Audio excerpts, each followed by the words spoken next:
Meeting లో మాజీ మంత్రి జగదీష్ రెడ్డి మాట్లాడుతున్నారు. లైవ్ లో చూద్దాం. సార్ మాకేం తెలుసు సార్, మేమేం చేయాలి సార్? అసహాయంగా మాట్లాడుతున్నారు పాపం. నిజంగానే మా దగ్గర ఏముంటుంది? వ్యవసాయ శాఖ అధికారుల దగ్గర ఏముంటుంది? లోన్ తెచ్చుకునేదానికి వ్యవసాయ శాఖ అధికారికి సంబంధమే లేదు. లోన్ ఇచ్చే బ్యాంకు తెచ్చుకున్న రైతుకు మాత్రమే సంబంధం ఉంటుంది. చెప్పిండ్రు, మొత్తం స్టాటిస్టిక్స్ ఇచ్చిండ్రు. ఆధార్ వివరాలు సరిగా లేని 1,65,000, ఖాతాలు తప్పులున్న 1,50,000, రేషన్ కార్డు లేని వాళ్ళు 4,83,000, 2 లక్షల పైన రుణాలు ఉన్న వాళ్ళు 8 లక్షల ఖాతాలు. క్లియర్ బైఫర్కేషన్ కూడా ఉత్తమ్ కుమార్ గారు చెప్పిండ్రు. మరి ఇంత స్పష్టంగా ఉన్నాక మొత్తం అయిపోయింది, దేశంలో ప్రపంచంలో ఎవరు లేని నేనే చేసినా ఎట్లా డ్యాన్స్ ఇస్తారండి? ఏం దగా, ఏం మోసం? ఇన్ని లక్షల మంది రైతులను మోసం చేయొచ్చు ఒకటేసారి? తప్పించుకుంటారా ఇంతమంది నుంచి? ఎందుకు జరుగుతున్నాయి? ఇవాళ ప్రతిపక్షాలు విమర్శ చేస్తే మాట్లాడుతున్నారు, ఆశ్చర్యంగా ఉంది. ఇంకా ప్రతిపక్షంగా పని మొదలు పెట్టలేము మేము. ఇవాళ వేలాది గ్రామాల్లో జరుగుతున్న విషయం అంతా రైతాంగం స్వయంగా అప్పుడు వాళ్ళ వివరాల కొరకు వెళ్ళినప్పుడు, ఇంకో చోటికి వెళ్ళినప్పుడు, మీరు చెప్పిన అధికారి దగ్గర వెళ్ళినప్పుడు అక్కడి నుంచి సరైన సమాధానం లేని పక్షంలో రైతులు రోడ్డు మీద కూర్చుంటున్నారు వచ్చి.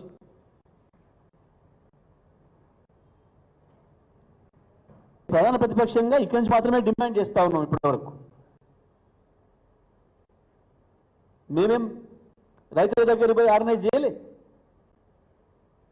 పైగా రైతులు ఆందోళన చేస్తే భయపెట్టిస్తారు, పోలీస్ స్టేషన్లో పిలిచి కూర్చోబెడతారు, సోషల్ మీడియాలో పోస్టులు పెడితే భయపెట్టిస్తారు. పాపం పోలీసులు ఉపయోగించుకొని రాజ్యం చేయొచ్చు అనుకుంటున్నారు. ఇవన్నీ సాగవు, ప్రజల ఆగ్రహం ముందట మంచిది కాదు.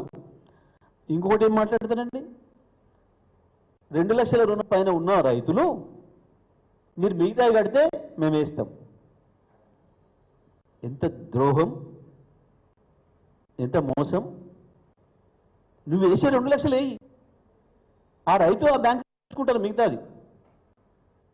రెన్యూ చేయాలంటే మిగతాది కడితే చేస్తా అంటాడు బ్యాంకర్, కట్టుకుంటాడు ఆ రైతు. ఏదైనా ఇబ్బంది ఉన్నాయని వాళ్ళు ఆలస్యంగా కట్టుకుంటాడు. కానీ నువ్వేసినాక నేనే ఇస్తా అనేది ఏంది? ఇది ఎంత దుర్మార్గమైన కండిషన్ ఇది! నువ్వు ఆయన ఏదో ఇబ్బంది ఉంటే తెచ్చుకుంటూ ఒక 5 లక్షలు తెచ్చుకోవాలి అనుకుందాం. నువ్వు 3 తెచ్చి కడితేనే నేను ఇస్తా అంటే 3 ఏం చేయాలి? 3 రూపాయల వడ్డీ తేవాలన్నా? రైతు ఏం తేవాలి? నువ్వు వేసిన 2 వేసే అంతే, మిగతాది వాళ్ళ తిప్పలు వాళ్ళు పడతారు, వాళ్ళ బాధలు వాళ్ళు పడతారు. ఇది 2 పడ్డాక ఇన్నో బదులు అడుకుంటారు, మిగతా కూడా కట్టుకుంటారు, మళ్ళీ రెన్యువల్ చేయించుకుంటారు. కానీ మీరు వేసినాక మేము వేస్తామా అది కూడా అడుగుతున్నారు రైతులు. నాకు స్వయంగా నాకే చెప్పారు నిన్న రైతులు, సార్ ఆ 2 వాళ్ళు ఏ లోపల వేస్తారో, ఏ లోపల మమ్మల్ని కట్టమంటారో డేట్ ఇవ్వమనండి. ఇది రైతాంగం నాకు చెప్పిన విషయాన్ని నేను మాట్లాడుతున్నా. ఏ తారీఖు లోపల మేము మిగతా జమ చేయాలి చెప్తే మేము ఆ తారీఖు లోపల చేస్తాం. ఆ తారీఖు లోపల ప్రభుత్వం కూడా 2 చేస్తే మళ్ళీ మేము తెల్లారి తెచ్చుకుంటాం. ఈనాడు అప్పుసప్పు చేసి తెచ్చి కట్టుకుంటాం. మరి మేము అవతల ఇంత అప్పు తెచ్చి వడ్డీ తెచ్చుకున్నాక, బయట వడ్డీ తెచ్చుకొని కట్టినాక మళ్ళీ ప్రభుత్వం చేయకపోతే మా బాధ ఇట్లా ఏం చేయాలి? మేము ప్రభుత్వం నుంచి స్పష్టత కావాలి. రైతాంగం అడుగుతున్నమాట, ప్రభుత్వం నుంచి మాకు స్పష్టత కావాలి. మీరు చెప్తున్న ఈ 17,13,000 మంది పైన రైతులు ఏదైతున్నారో వీళ్ళకు సమాచారం ఇవ్వండి క్లియర్గా. ఇగో ఈ తారీఖు లోపల మీకు వస్తాయి, 2 లక్షల పైన ఉన్న వాళ్ళు ఇగో ఈ తారీఖులో మిగతా జమ చేయండి, మేము చేస్తాం పలానా తారీఖు నాడు. మొన్న ఆగస్టు 15 లోపల ఏదైతే చేస్తామని చెప్పినరో ఆ పద్ధతుల్లో వెంటనే ప్రభుత్వం ఒక స్పష్టమైన ప్రకటన చేయాలి.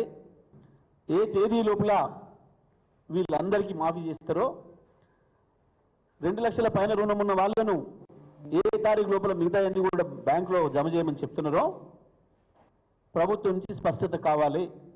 ఇది రైతాంగం అందరూ కూడా అడుగుతున్న మాట. దీనికి సమాధానం చెప్పాలని వేరే ప్రభుత్వం నుంచి ఒక ప్రకటన చేయాలని చెప్పి బీఆర్ఎస్ పార్టీగా మేము డిమాండ్ చేస్తూ ఉన్నాం. రైతులు వాళ్ళు అక్కడికి వెళ్ళినప్పుడు ఆఫీసులలో సరైన రెస్పాన్స్ రానప్పుడు, బ్యాంకులలో కావచ్చు, మీరు చెప్పిన అధికారుల వద్ద కావచ్చు, రెస్పాన్స్ రానప్పుడు వాళ్ళు ఏదైతే వాళ్ళ ఆగ్రహాన్ని ప్రదర్శిస్తూ వచ్చి రోడ్ల మీద కూర్చుంటారో ఆ రైతుల విషయంలో ప్రభుత్వం ఇదే పద్ధతిలో దమనకాండని కనుక చేస్తే బీఆర్ఎస్ పార్టీ చూస్తూ ఊరుకోదు. రైతుల తరఫున ఎటువంటి యుద్ధం చేయడానికైనా సిద్ధంగా ఉంది. దేనికైనా బీఆర్ఎస్ పార్టీ రైతులకు అండగా ఉంటుందనే విషయాన్ని తెలియజేస్తూ వెంటనే ప్రభుత్వం స్పష్టమైన ప్రకటన చేయాలని చెప్పి డిమాండ్ చేస్తా ఉన్నాం. మరొకసారి ఈ 17 లక్షల మిగిలిపోయిందని మీరు చెప్తున్నా, ఇంకా ఎక్కువనే ఉన్న బ్యాంక్ ప్రకారం, కానీ మీరు చెప్పిన 17 లక్షల మంది ఎవరు మేము ఉన్నామని అని చెప్పేసి రైతులు కూడా మళ్ళా గందరగోళంలో ఉన్నారు. మా ఊర్లో అసలే రాలేదని చెప్తున్నా ఒక్కొక్క రైతు. ఇవాళ చూసినాం మనం గట్టిగా నుంచి 1200 మంది ఉంటే సొసైటీలో ఒక్కరికి కూడా మాఫీ కాలేదు అని. అక్కడ అధికారి వాళ్ళు పోతే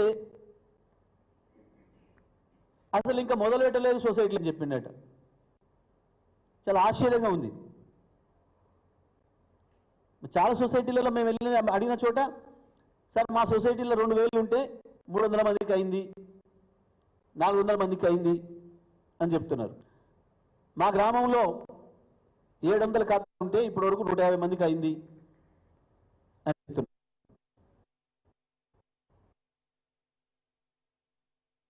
మొదలు పెట్టలేదు, మొదలు పెట్టడానికి వస్తాయని చెప్తున్నాడట. చెప్పడం ఏంది, ఆయన సాఫ్గా మీడియాకే చెప్పిండు. అంటే ఏం జరుగుతుంది ప్రభుత్వంలో? మంత్రుల మాట పొంతన లేదు, అధికారుల మాటలకి పొంతన లేదు. రుణమాఫీని ఒక గందరగోళం చేసి తప్పించుకునే ప్రయత్నం చేస్తున్నారు. ఈ 17,13,000 మంది ఎవరైతే ఉన్నారో మీరు చెప్పిన ప్రకారం వాళ్ళ వివరాలను వెంటనే చెప్పండి. ఈ 8 లక్షల మంది ఏదైతే మీరు చెప్పిన ప్రకారం 2 లక్షల పైన రుణం తీసుకున్న వాళ్ళందరినీ కూడా ఏ తారీఖు లోపల వాళ్ళకి జమ చేయాలనో, ప్రభుత్వం ఏ రోజు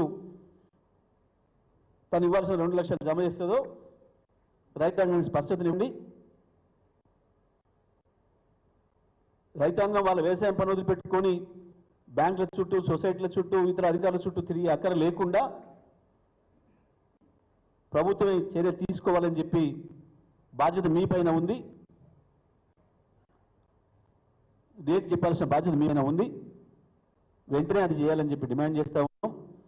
దీని ద్వారా ముఖ్యమంత్రి చెప్పిన మాటల అబద్ధాలని, రుణమాఫీ మొత్తం చేసిన మాట మాట్లాడితే అది వాళ్ళకి సిగ్గుచేటైన విషయాన్ని కూడా గుర్తుపెట్టుకోవాలని చెప్పి తెలియజేస్తూ, రైతులైన పోలీసులు చేస్తున్న దమనకాండను ఆపాలని, వెంటనే దీనిపైన ఒక శ్వేతపత్రం ప్రభుత్వం వెంటనే విడుదల చేయాలి. మొత్తం క్లియర్గా మీరు అనుకుంటున్న ప్రకారం, మీ నామ్స్ ప్రకారం, మీ నిబంధనల ప్రకారం ఎంతమంది రైతులు మిగిలి ఉన్నారు, ఇంకా ఎన్ని డబ్బులు ఇవ్వాల్సినవి ఉన్నాయి, మొత్తం వివరాలు స్పష్టంగా వెంటనే ప్రజలకు చెప్పాలని చెప్పి మేము డిమాండ్ చేస్తా ఉన్నాం.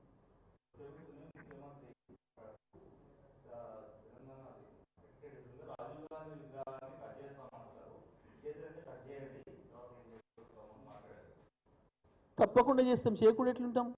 చేయకుండా ఉండే సమస్య లేదు.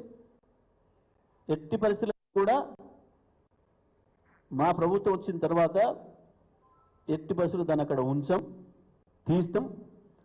అక్కడ ఆ జాగాలో ఏది పెడితే కరెక్టో అదే పెడతాం. తెలంగాణ ప్రజల ఆకాంక్షలకు ప్రతిబింబంగా, తెలంగాణ చరిత్రకు ప్రతిబింబంగా ఏది పెట్టడం కరెక్ట్ అని భావిస్తామో ఆ రోజు ప్రజలు భావిస్తారో అదే పెడతామో, అందులో సందేహం ఏం లేదు.